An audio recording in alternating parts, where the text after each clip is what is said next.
in a crowded place, and I don't know what to do.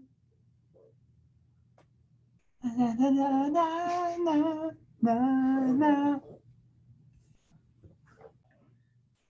Okay, I hope you guys enjoyed that. So what I want to share with you guys today is 7 tips to go from making $0 to the income of your goals. So super, super good stuff I'm going to share here. Number 1, straight to the point, is build relationships. So grow your network, and that can look a lot different. So often I hear people say, like, I don't really know that many people, or I've already talked to everybody that I know, or everyone I know isn't interested, or there's not really anyone that I can think of to talk to right now. And so what's actually something that I said when I first started was, I have no idea who I'm going to talk to about this. But what I've learned is the people who are actual professionals in this world are people who network on purpose, the people that purposely go out and meet people. And when I look at the people who have been successful and I've had conversations with them, the people that have been their rock stars in their business were actually people that they didn't know before they started their business. So it's people that they met, they networked on purpose. So starting off, I mean, who do you know? Have you actually gone through your Facebook followers and seen all the people that you are friends with? Have you looked at the people that follow you on Instagram, and they're the people that know you and they're watching your journey? Have you pulled up your yearbook? Have you gone through your yearbook? I mean, I've gone through my yearbook all the way from like kindergarten to high school. And I've reached back out to people that I knew were very influential and powerful in my young years. And I just started that conversation with them. Oh my gosh, look at this picture I found. Holy cow, how are you? You know, what does the past 10 years of your life look like? Build those relationships, build that network, but then also a new network. So there's lots of ways that we can do that. You know, when our world is opened to the public, when we don't have COVID things going on, you know, go to public workouts, go to volunteer. I know a lot of times I'll go to things at my church or whatever it is, any event that you're invited to, you can go to Facebook events and just go and talk to people. And when you're there, connect with them, right? So what does that look like? Hey, do you always come to these races? Do you always come? Well, what's your Facebook? That way I can keep up with your journey, and maybe next time, you know, I'll see you here or whatever it is. You know, I've talked to people in like Tropical Smoothie before. I will, you know, Leellen, and she's one of my best friends. We'll go there and we'll compliment someone on their shoes. Hey, I love your shoes. Did you just run or something? Did you just go running? And they say, yeah, I actually just went and ran the lakes. And we'll say something like, oh, I do that too. Would you ever want to be running buddies? I always would love, you know, someone to run with. What's your cell phone number? So build relationships with people. But now we live in a world where we're not really that much out in public. So what are you doing on Facebook? You know, how many groups are you in? For example, my husband and I are playing with the idea of buying a RV and traveling the world for a year. So guess what? We joined like 20 RV groups and van groups and, you know, full-time RV living, camping living, all of these groups. And we've started conversation with like 100 people in the past 2 days, just saying like, oh my gosh, you have an RV. How long have you been living in it? Do you travel? Where do you go? What's that like? How long do you plan on doing that? What do you guys do for an income? You know, it starts conversations. And additionally, they're going to ask, well, what's your vision? Why are you guys doing this? And we might say something like, well, we work from our phones, so we thought, why not travel? They might ask, you work from your phones, what? Conversation. You know, are you vegan? Are you in a lot of vegan groups? Are you looking at who's commenting? Are you having conversations with these people? All right, so that's number 1, is building those relationships. Number 2 is increasing your social media presence. So this is really relevant for the world that we're living in right now. Why? Because we can't go anywhere. We're all virtual. And so do you exist on social media? Because people aren't going to order from you if they don't know that you exist. And so what I mean by that is if I'm on, you know, a Facebook page, or I have someone that I met at an event and I add them on Facebook and they go to my page and I haven't posted in 2 years, I don't exist. You know, I really don't have a social media presence. Whereas what has actually happened before is I friend someone on Facebook, they take a look at my page and they're like, okay, your life looks awesome. What do you do? Conversation. I've even had people that I just, I posted on like a personal training Facebook group one day and someone just has messaged me saying, hey, I just looked at your profile. I see the company that you work for and I've been wanting to hear more about it. How cool. So existing on social media, posting every day. And that's one thing that I always like to teach people is when it comes to posting, it's not about you posting about your product every which or other, but instead think about, for example, 4 things that make up who you are. So whether that's your family, your dog, travel, and health. That's where you post Juice Plus, is that health one. So you're only posting about Juice Plus or whatever product you are working with that amount of times. So only having that ratio is really, really important, but you have to exist, so that way when people go to your page, they're like, okay, that's what that person's about. Cool. Otherwise, it's just a mystery and it's really hard to move forward from that. Okay.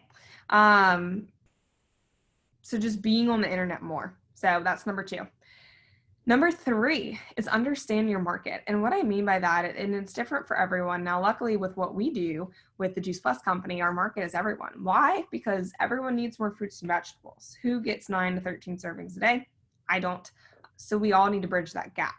Now, you can still have a market, a specific niche. You can still be looking towards certain people. Who are people that you want to do life with? Is it athletes? Is it stay-at-home moms? Is it young married couples? Is it college students? Whatever it is, knowing and understanding that market and knowing where their pain is in normal life. So for example, maybe your market is people working up the corporate ladder who have very extensive jobs. So their pain is their busyness. They're running, a hamster wheel. They're moving nonstop. So understand who you're talking to. Moms, right? They pour so much into their kids, barely into themselves. They're running around, being a mom. Know that struggle. Or whether it's a young married couple trying to figure everything out, right? Trying to get the adventure in, trying to be healthy, trying to get their mojo of things. So know the market that you're talking to, but know too that doesn't have to be the only people that you talk to. So with that, an example that I gave earlier is it's like if someone were trying to sell snowballs when it was 3 degrees outside. If you knew your market and you knew what was going on, you would know that you'd probably do better selling hot chocolate in that area. So knowing where people struggle. And then number 4, that leads us into number 4, is solve problems and not selling products. So solve problems, sell products, So solve and sell problems, not products. That was a mess. So we want to not be selling our products. We want to be giving solutions, right? We want to give people a way to know that what they're walking through in their pain, we have the answer to it. So for an example with us, so we have fruits and vegetables in a capsule. So a pain, so understanding my market, number 3, might look like, I don't know, I'm newly married and I'm trying to do everything I can. So I want to make sure that I'm getting enough fruits and vegetables into my diet. As simple as that. So the solution is I found a simple way to put fruits and vegetables into my diet. Super easy, super convenient. The solution isn't Juice Plus is 30 servings of fruits and vegetables. Juice Plus does this, Juice Plus does that. No, that's selling a product. You want to sell the solution. The solution is I'm a busy person. I've got a lot going on, and I found a way to give myself the nutrition that I need, if that was the problem that I was chasing.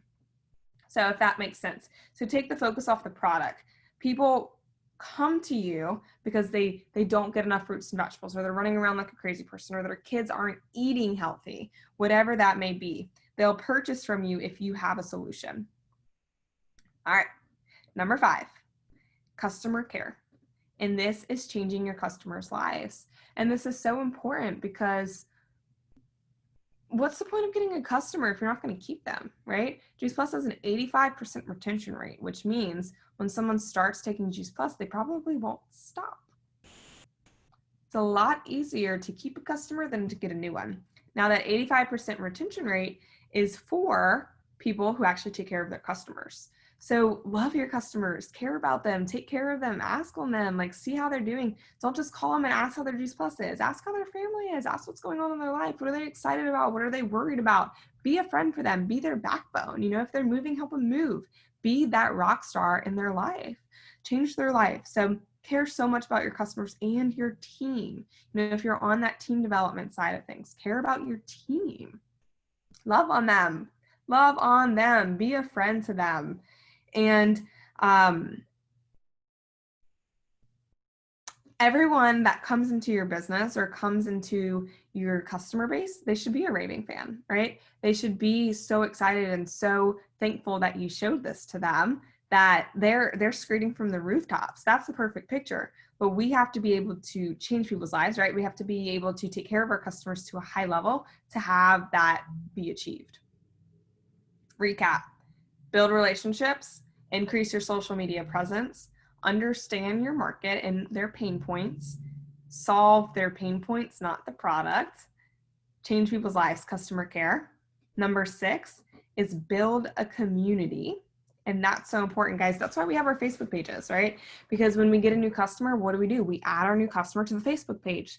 When you add them to that customer Facebook page, welcome them, post a picture of them, say, hey, y'all, this is so-and-so. They just started taking Juice Plus because they are wanting to become healthier. Welcome them to our family. And then comment on that. Let's help welcome these people to our crew. So important. And make that momentum bigger than just us, you know, make it bigger than you. We have a whole team of people who are just dying to pour in love on this page and making sure that people are connecting, you know, tag your customers in certain posts, create that community for them. And number 7 is, are you making improvements? Are you tracking what you're doing? Are you measuring and are you growing? And this is tricky with what we do because we get paid on what we did previous. And now granted, you do put forth work, but the way that this business works is, say you get a customer, you take care of them, you've got a raving fan, you're going to get paid forever on that customer as long as they keep ordering. And as long as you have 3 active trio orders and you're at 225 little points, you're always going to get a paycheck. And that's powerful, but it's also dangerous because we've all experienced a month before where we got paid and we really shouldn't have deserved it, right? We really didn't deserve to get any money because we really didn't show up to our business, but we still got paid. So it's powerful, but it's also dangerous. And what you have to watch is what are you doing each month? And what we usually like to teach people is 5 customers, 1 new team member direct to you, and 1 new promotion somewhere within your organization. And if you're higher levels, 1 new promotion within each leg, right? 1 new team member in each leg. So whatever that goal may be, and constantly creating those new lines. So tracking, yeah, our incomes are a good way to track, but it's really not the most accurate way. I think the most accurate way is to track the new customers, track the new team, and track the promotions, because sometimes you get paid on work that you really did like a long, long time ago. And sometimes you're putting forth a lot of work and you're not really seeing that pay yet. So know that the best way to track is know that you're adding new team and adding new customers. All we do in this business is talk to people. And if you want more money, talk to more people, help more people get healthy. So all in all, that is my 7 tips. And I'm so excited about this. I heard this training from a guy named Brian, and I just had to take it and kind of turn it a little bit to make it more relatable to what we do. And I'm so excited to share about this. So hope you guys like this, and I hope this helps, and I hope this can take your income from making $0 to the income of your goals. It takes consistency.